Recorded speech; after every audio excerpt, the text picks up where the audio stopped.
What's up, guys? Hope all is well, and welcome back. We are back again with China's gold diggers losing it about the revision that the Chinese government did to marriage law. And in this video, we have a new perspective concerning the matter. So, without further ado, let's get started.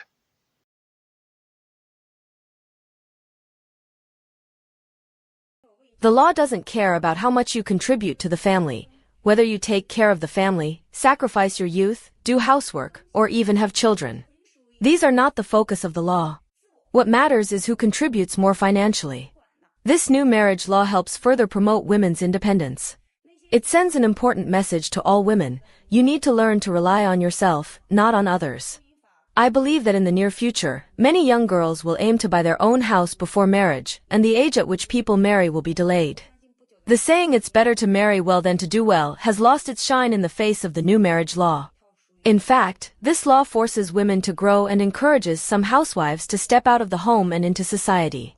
In the future, marriage will no longer be about whether the other person has a house or a car, but rather about whether they have the financial strength and whether they are willing to spend money on you.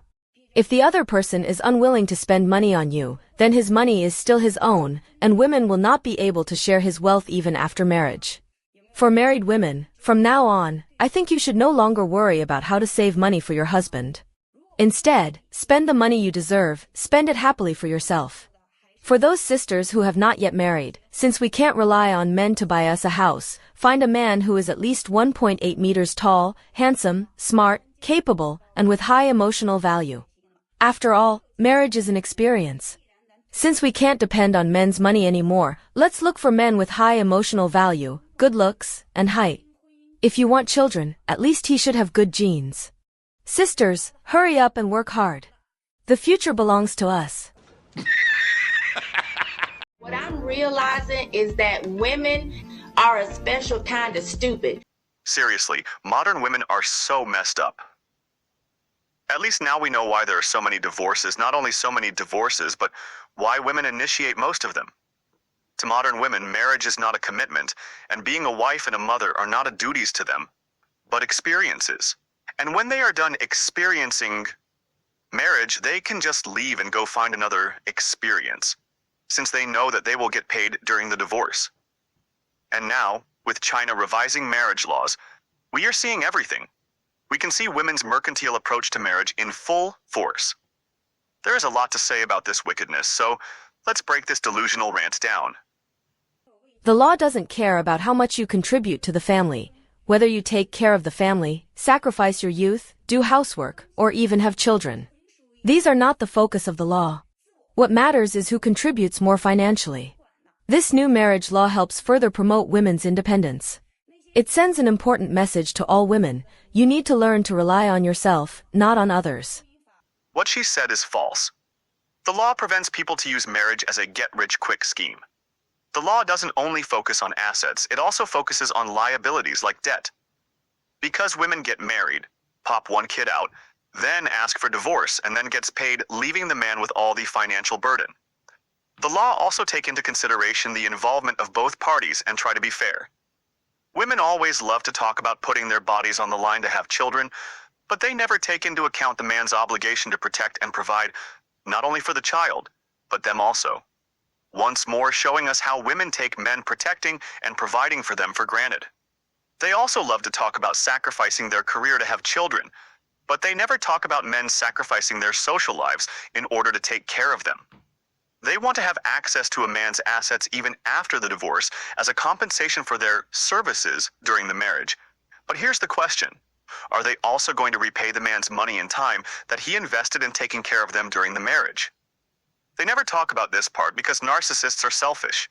They never see others' contributions, and they believe that they are entitled to what others have. I believe that in the near future, many young girls will aim to buy their own house before marriage, and the age at which people marry will be delayed. The saying "it's better to marry well than to do well" has lost its shine in the face of the new marriage law. In fact, this law forces women to grow and encourages some housewives to step out of the home and into society. In the future, marriage will no longer be about whether the other person has a house or a car, but rather about whether they have the financial strength and whether they are willing to spend money on you. Yes, the majority of people will marry late, but women can't afford to marry late. Most men are looking to build a family. That is pretty much the only reason why men marry at all. A man can build his wealth in his younger years and marry in his late 30s, 40s, and even 50s. Unless God takes him early, a man can still have children well into his 70s. Which is not the case for women, who will already be cooked at 35. Not only that, women in general have problems being chosen for marriage past their mid-30s. And China in particular already has a leftover women problem. In China, if you're a woman, single, and over 30, you are called 剩女, which means leftover woman in Mandarin. It is not bad to want to build one's wealth, but building wealth takes time. Time that most women don't, and will never have if they want to build a family too. A woman can become rich through her husband, but modern women want the man's money but not the man. And the Chinese government said, no more using marriage as a get-rich-quick scheme. Marrying late is not to women's benefit because the longer a woman waits, she loses what men really want from women: fertility, beauty, and the ability to be molded. But again, at the end of the day, life is a choice. If the other person is unwilling to spend money on you, then his money is still his own, and women will not be able to share his wealth even after marriage. For married women, from now on, I think you should no longer worry about how to save money for your husband. Instead, spend the money you deserve, spend it happily for yourself. And accelerate your own divorce. Another example of women keeping other women single. This is why you don't take advices from women. Instead of telling women to develop and be a more efficient spouse, better mother, and all in all a better person, this insurgent is telling women to be like locusts and devour everything they can. What this women don't know is that locusts are dealt with harshly.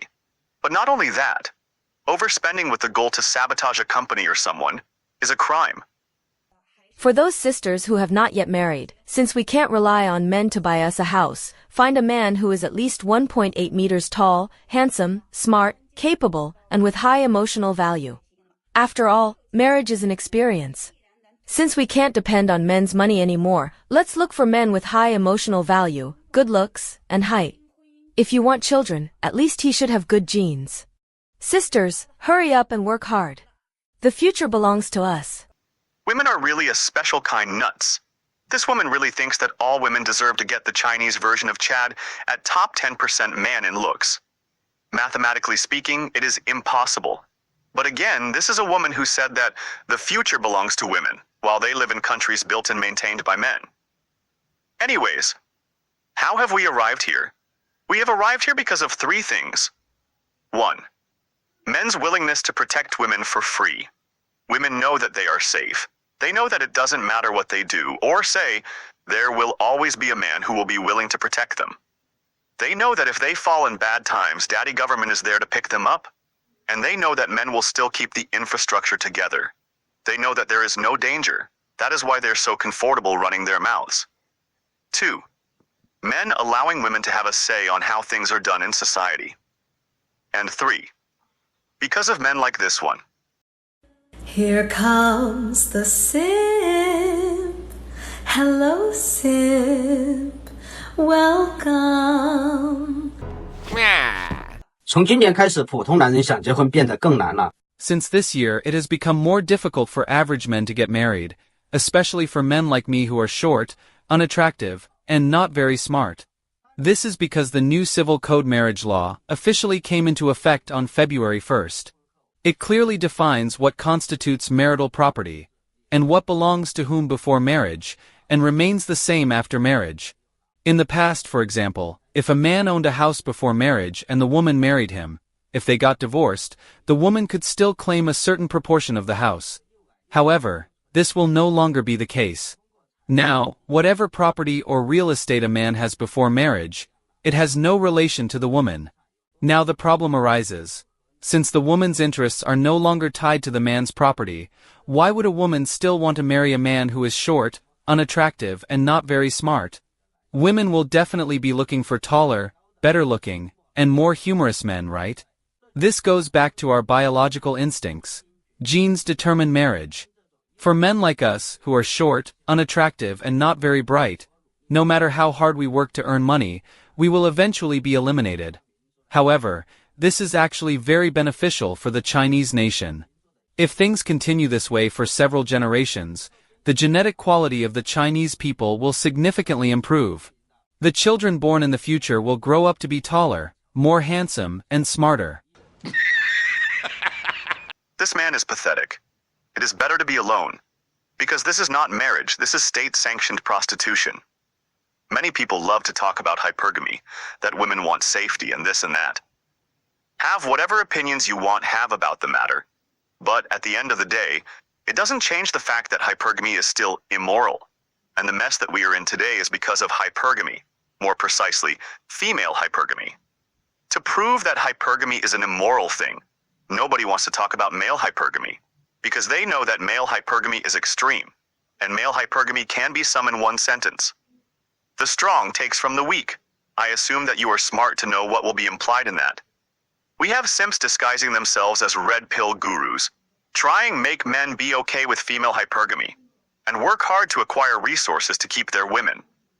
I have said it before, and I will say it again. No man owes a woman a better life. I believe the new marriage law may cause a lot of concern for all women, especially those who rely on married life, or in some cases, depend on the economic security provided by their marriage.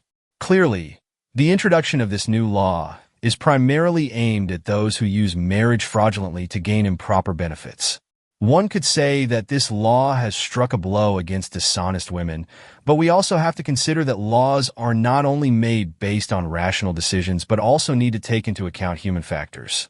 For example, many virtuous women's contributions in marriage, especially in the management and maintenance of the household, are often difficult to fully quantify with numbers or legal terms. These contributions are reflected both emotionally and in actual housework. The current marriage law does not have clear provisions to measure this contribution, nor does it offer a detailed explanation or clear standards to protect the rights of these women. The Chinese government is trying to make things fair when it comes to divorces, and now we are seeing, but not really seeing, as it is more about having a confirmation that most women have no honor, and that to most women, marriage is just a tool for them to have a better life. But again, we all have our personal perspective on life. Let me know what you think in the comment section. Have a good one.